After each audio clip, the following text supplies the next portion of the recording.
in the back hills of Arkansas in the year 1855. Whoa, horse. Whoa, what's scaring you so much? We have to stop these people. But how? We don't even know if they're people. They're not people. Pushing over a wagon. Wagon catches on fire. Person standing in front of the silhouette of the fire. Yes, we don't know. No human could push over. No human could push over a wagon like that. Howl echoing over the moonlit landscape of Arkansas. We don't know how to stop these raiders. You already said that. Well, I'm saying it again, dang it. We don't have to stop these people. They're not people. Then what are they? They're the Bigfoot. And this is the story of the Human-Bigfoot War of 1855. Today on Dead Rabbit Radio.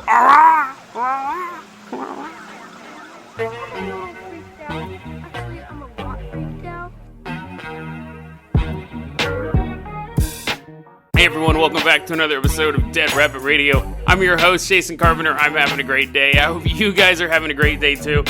If you guys listened to yesterday's episode, I think you can tell how healthy I am, which is not very.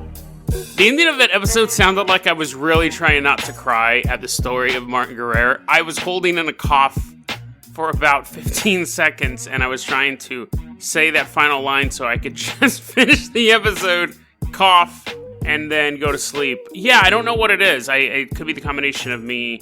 I've completely given up the nicotine. I'm not even on the patch anymore, so I'm feeling kind of good, but quite miserable. Could just be coming down with something because of the weather. I don't know. So this episode actually is only going to be one story, but it's a good story. But so this episode is probably going to be a little short. I just need to get some more rest, but I'm glad I saved this one because I think this one is definitely one that can hold up its own episode. Don't need anything else. So let's go ahead and jump into the Bigfoot-Human War, or the Human-Bigfoot War. I really don't think it matters which one comes first. But this is from the Conspiracy Iceberg. This is also a recommendation from our resident Bigfoot expert, Bennett. Bennett, thank you.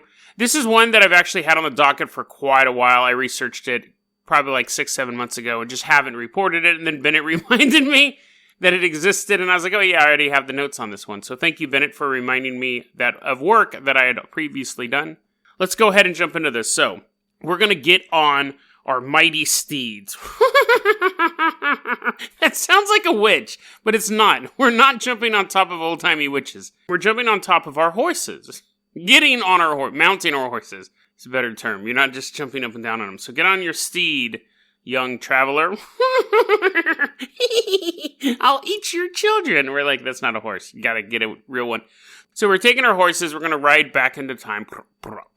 We're going back to the year 1855. We're going to the state of Arkansas. Now, I think in 1855, it was still pretty like, yeah, there was a government there, but it wasn't like super, it wasn't like it is today. I have no idea what I'm talking about. What I'm trying to say is the state had like U.S. citizens in it and then a bunch of natives in it as well, which might be the case today. But I think I'm trying to say it was probably more wildernessy, okay? So nowadays you can go to Little Rock, but back then it was just rock. It was just a giant rock. It hadn't been carved down yet by the settlers. So riding through the wilderness of Arkansas on our horses, on our mighty, mighty steeds. And we're going to meet the Choctaw tribe. And there we're going to meet a dude named Hamas Tubby. So we're like poking his stomach. We're like, hey, Tubby. Hey, he has a full-on six-pack. This guy is a massive warrior. He's like, you can call me Tubby all you want. Tubby. You're the one who's Tubby, Jason. And I'm like, oh, you're right. But at least my name's not Tubby. Hamas Tubby. And he has a bunch of sons, right? And they're recorded to be, the Choctaw tribe is already a very tall Native American tribe. But apparently, Tubby and Sons are pushing 7 feet tall. 7 feet tall. So a couple inches taller than me. So massive people, right? And they're in a group of even bigger dudes. And while Hamas and company are chilling They're actually probably doing a lot to further the growth of their tribe. But while they're in the area, you start hearing reports of raiding parties. People go, oh, Tubby, I'm so glad you're here. They're like, what's the matter, dude? And he's like, so I was walking with my girlfriend down by the river, right? And somebody, like, pushed us. And then we ran away. The native dude's like, oh, well, that's quite rude. You got pushed. And they're like, yeah, you got pushed. Like, okay, you leave. And then someone else comes and they're like, oh, Tubby. Oh my God. I was just walking by the river, but I had a bale of apples with me. I was carrying apples. And something came out of the woods and pushed me over and took my apples. And Tubby's like, the plot thickens. Now we have a motive for this pushing action that's going on. And then, okay, so let me be clear here. People weren't getting pushed to the river. The point is that I was trying to build a narrative. There were multiple attacks by raiders in the area against people. So whether or not apples or girlfriends were being pushed over, the point is that someone kept attacking Choctaw natives in the area. Big people. I mean, if a Choctaw is like, oh my God, that guy was so huge, Tubby knows, that's interesting because we're the biggest people around. And we haven't eaten apples in a while. So, they're getting word of these raiding parties in the area. Both at the river and beyond. So, they try to find out what's going on, who's attacking their people. And then children start to disappear. So at this point, Tubby's like, okay, apples getting pushed or no apples getting pushed? This has gotten serious. Like, we have to take care of this. Kids are missing. So they form up a posse. They form up a search party to find who is taking these people. What they do is they have a 30-man crew. So they're like, load up, boys. Loading up their rifles. Putting bullets in. Guy's holding up a picture of his girlfriend. He kisses it, puts it on the top of his horse so you can see it as he's riding into battle. They're like, who's that? He's like, this is the girl I'm coming back to. Puts it on there. They're like, come on, boys. Quit messing around. Get your guns ready. We gotta go find some kid killers. And they're like, wait a second. How do you know they're killing the kids? He's like, I skipped ahead in the story. So, this group, the person who skipped ahead in the story, his name is Joshua LeFlore. He's half French, half Choctaw. And he goes, come on, boys, let's do this. We're going to find these people. We're going to push them into the mud. We're going to do more than that. We're going to kill them. They're like, yay. Some guy was like, really? You're just going to push them into the mud? It's like, hey, it's improv. I just coming off the top of my head. He hops on his horse. Now we're going to ride with him. Come on, dude. Get your horse. We're going to make them. We're these tiny people among these 7-foot-tall soldiers. We're wearing, like, modern-day clothes. They're pretending not to notice, but they're like, those guys are idiots. They think they can be in this battle with us. But anyways, we earn their trust halfway through the journey because they keep dropping stuff on the ground and we pick it up for them. Because we're tiny. Tall people can't pick stuff up. So anyways, we're riding our horses in this big cavalry band.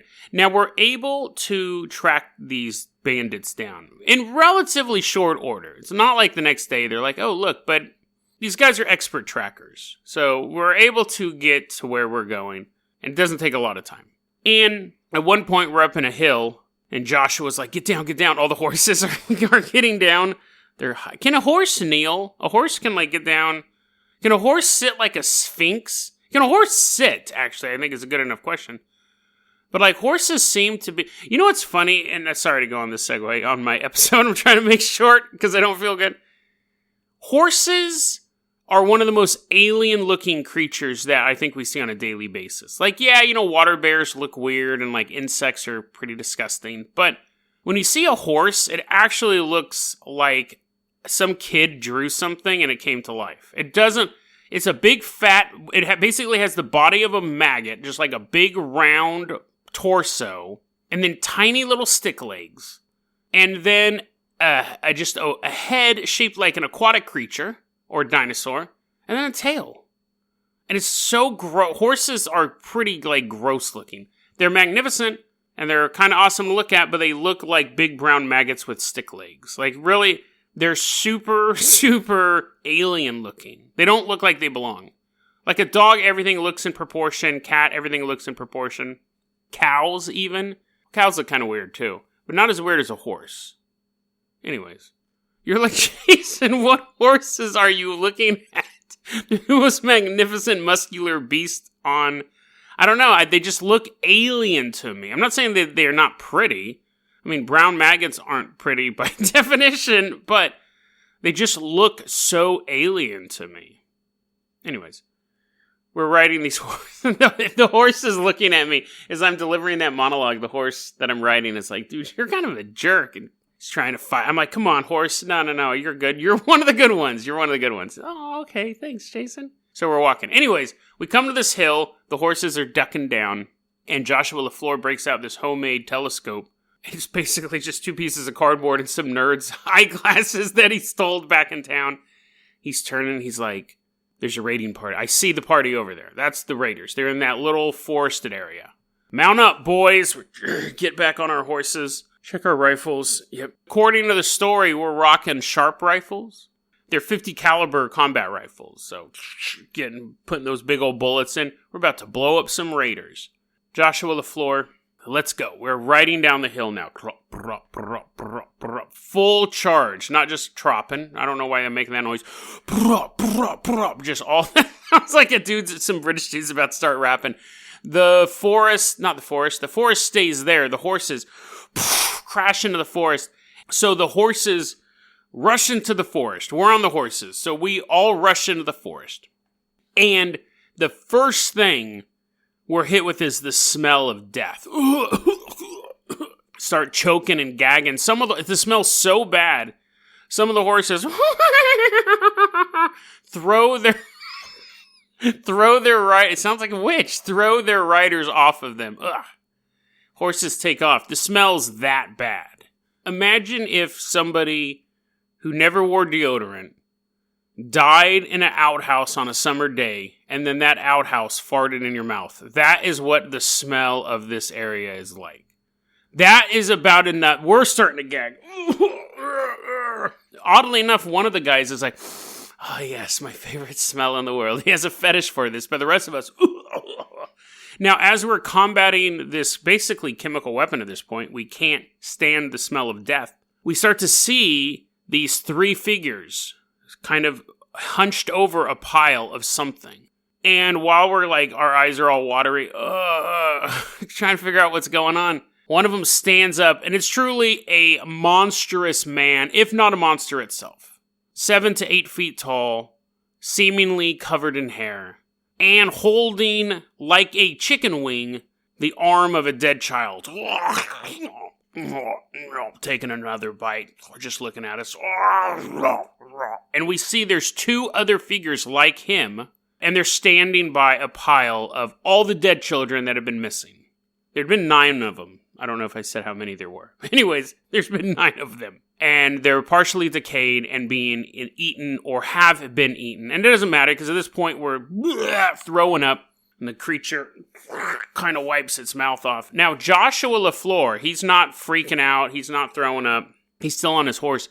He's completely enraged by what he sees. He takes his horse, he grabs his sword, and he charge! And he goes running towards, on horseback, the guy who's standing up who's just eating the kid's arm. Running full bore. He's going to chop this dude's head off. And the creature turns and just punches the horse in the head and kills the horse instantly. Now Joshua falls off the horse, and the creature looks over at him, and Joshua pulls out his pistol and just unloads. Pop, pop, pop, pop, pop, pop, pop. Every bullet, pop, pop, pop, pop, pop, hits this creature. He empties the gun into this creature. Creature's still coming. Joshua gets to his feet. Joshua grabs a sword and just starts hacking at this guy. Now, he's drawn blood, just slicing it up. He's cutting his blood everywhere. He's doing damage. This isn't some sort of mystical creature, but it is some sort of creature. And it's still coming towards him as Joshua's stabbing and slicing and cutting. And then we're all in shock by what's going on, because this whole thing happened in a matter of seconds. From the time we all fell off of our horses or just smelled the horrible stench to where we're at right now, everyone's frozen. All these combat-trained soldiers are frozen. And us. And then one of the other creatures walks up behind Joshua, and while he's stabbing the first one, desperately trying to kill it, the other one just walks up, grabs the back of Joshua's head, and goes, and rips his head off of his shoulders, and Joshua just falls to the ground. Now, I imagine the creature did some sort of Harlem Globetrotter move with the head, started rolling around, spinning it on his finger. But whatever happened in real life, all the shock of people ended right there.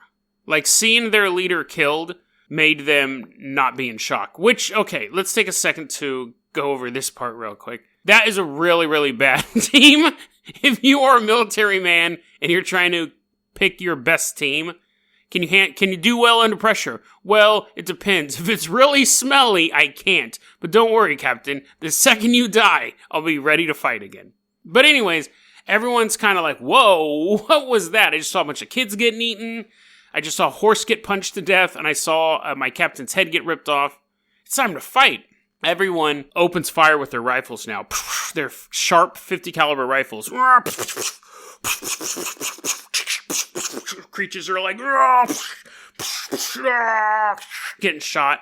Now, it says in the story that every shot was a headshot because these guys were so good with these rifles. And I'm telling you that, not because we're humble bragging. I'm like, all right, dude, we're so good shooting people with these rifles. It's because it plays an interesting part in what's coming up. But anyways, so you just see this Bigfoot. It's like a close-up of a rifle shoot, and then a Bigfoot piece goes off his head, and then another shot, piece goes off his head, and then slow motion. Bigfoot brains going everywhere. And then, I guess I wouldn't be making that noise. It would already be dead. All three of these creatures just getting massive 50 caliber rounds to the head.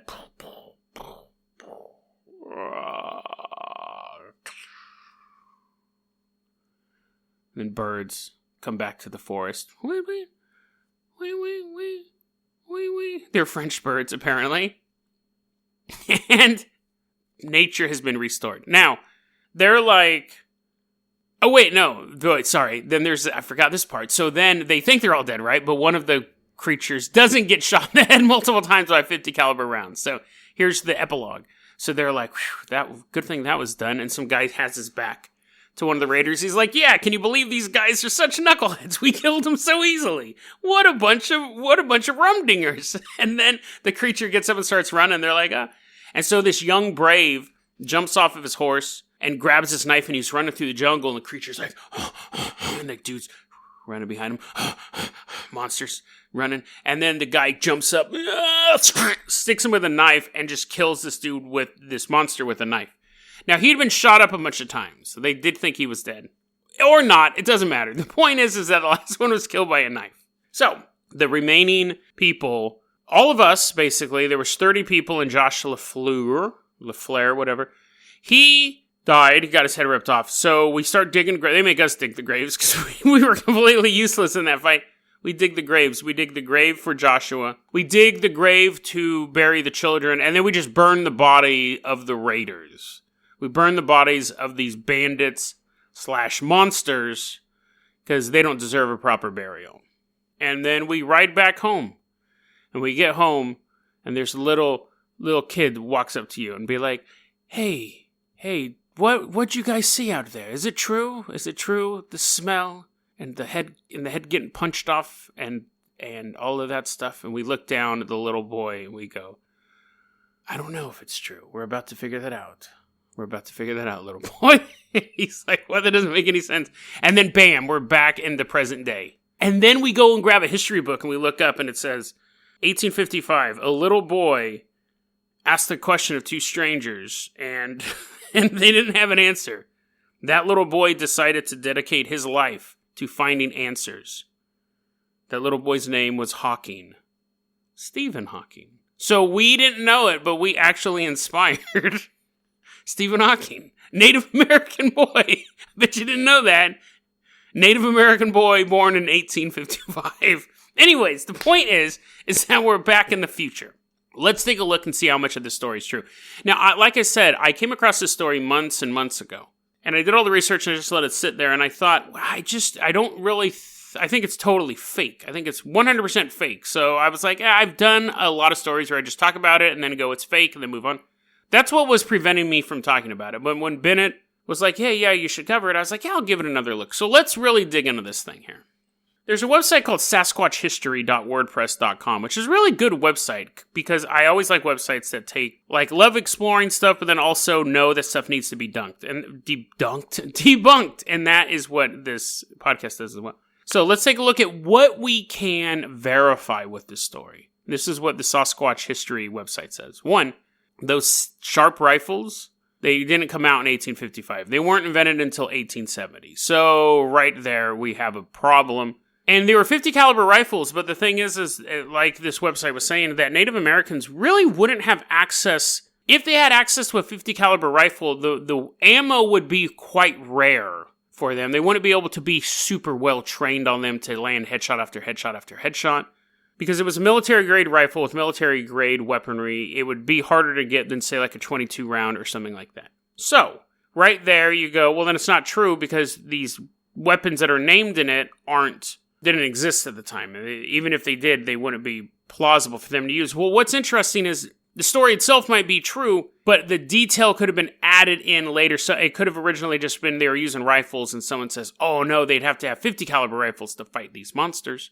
But apparently this story has some seed of truth into it. If we look at the original story, that these weren't creatures at all. They weren't Bigfoots. Originally it was just, there was a bunch of raiders in the area, and they were killing kids at a certain point, and these guys came out and they fought humans and they shot them a bunch of times in the head, and that was kind of the end of it.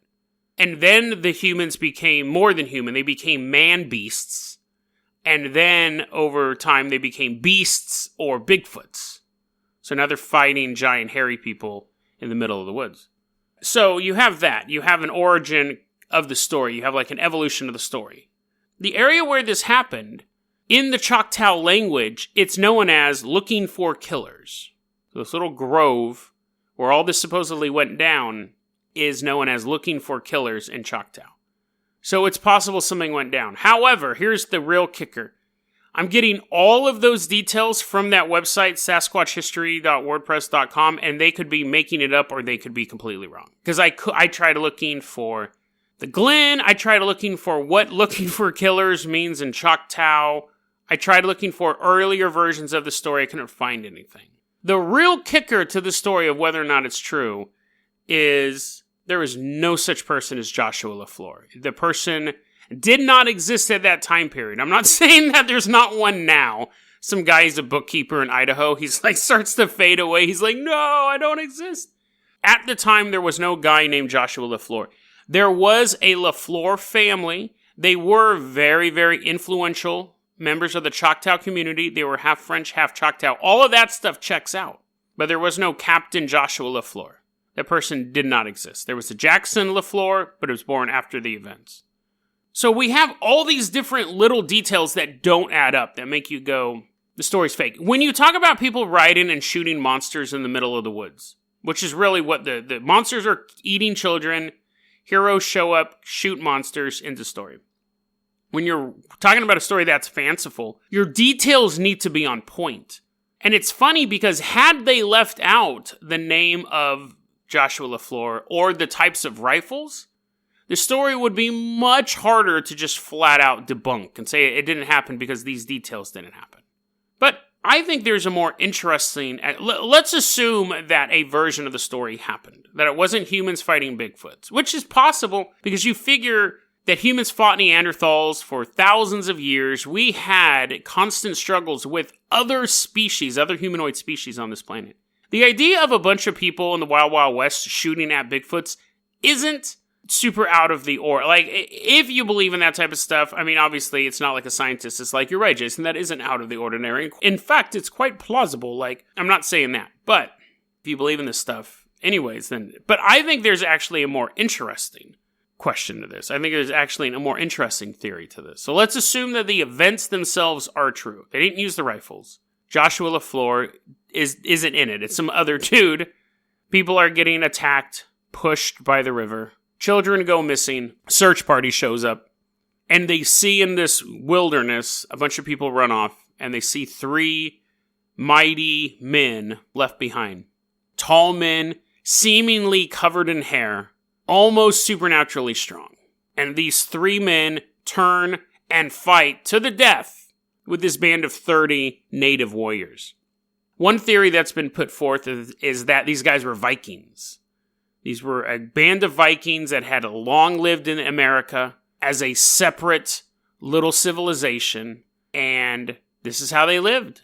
They raided other people, they took what they wanted, like they did in Europe, but this time they got tracked down, and 3 of them decided to make a stand while the rest of them took off. I think that idea is way more, honestly, badass than the Bigfoot.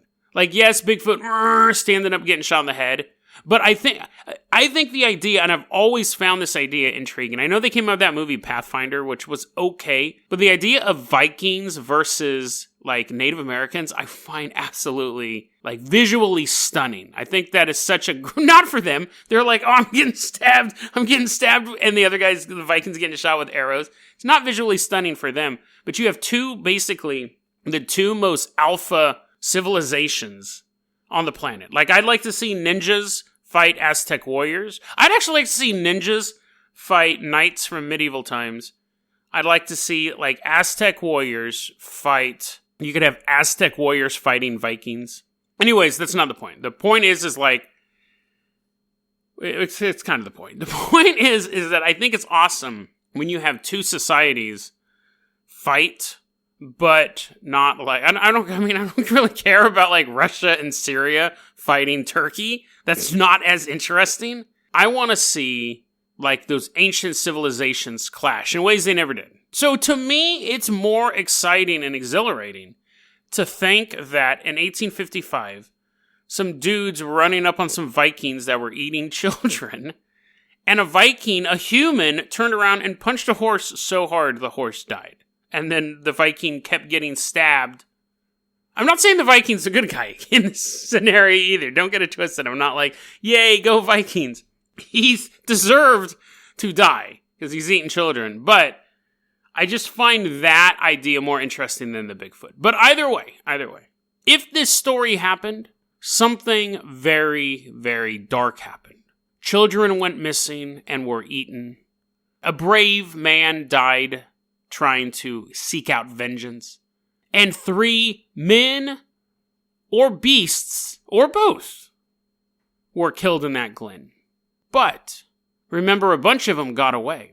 And just because we got no further reports in that area doesn't mean that they didn't continue their reign of terror somewhere in the American West.